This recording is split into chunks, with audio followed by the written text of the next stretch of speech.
শীতের মাঝে ফের বৃষ্টি দক্ষিণবঙ্গে কোন কোন জেলা ভিজবে আবহাওয়ার আগাম খবর। নভেম্বর মাস শেষ হতে চললেও এখনও জাঁকিয়ে শীতের দেখা নেই দক্ষিণবঙ্গে।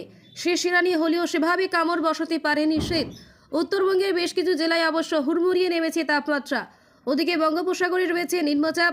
সব মিলিয়ে আগামী কয়েকদিন থাকবে কেমন থাকবে আবহাওয়া, রইল সম্পূর্ণ আপডেট।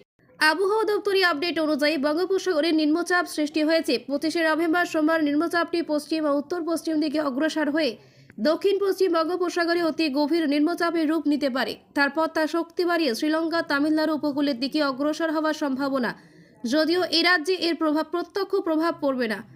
আবহাওয়া দপ্তর জানাচ্ছে, আপাতত সামগ্রিকভাবে রাজ্য জুড়ে কয়েকদিন শুষ্ক আবহাওয়া বিরাজ করবে। নভেম্বরে হাড় কাঁপানো শীত নয়, থাকবে মনোরম আবহাওয়া।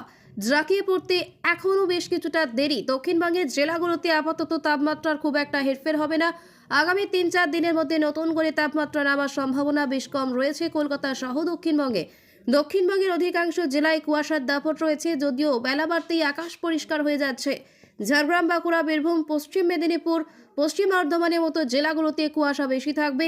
এদিকে মাসের শেষে বৃষ্টির সম্ভাবনা রয়েছে উপকূলবর্তী জেলাগুলোতে। আবহাওয়া দপ্তর জানাচ্ছে, আগামী 30শে নভেম্বর উপকূলবর্তী জেলাগুলোতে সামান্য বৃষ্টি হতে পারে। তার আগে দক্ষিণবঙ্গের জেলাগুলোতে আকাশ পরিষ্কার থাকবে, কোথাও কোথাও আংশিক আকাশ মেঘলা থাকতে পারে। 30শে নভেম্বরের আগে বৃষ্টির সম্ভাবনা নেই। বৃষ্টি না কলকাতাতেও। উত্তরবঙ্গের পার্বত্য জেলা দার্জিলিং ও কালিম্পংয়ে হাড় কাঁপানো ঠান্ডা রয়েছে। সমতলের জেলাগুলোতে এখনও অতটা শীত পড়েনি, তবে দার্জিলিং, দিনাজপুর, জলপাইগুড়ি এবং কোচবিহার জেলার কিছু অংশে কুয়াশার দাপট রয়েছে সকাল ও রাতে।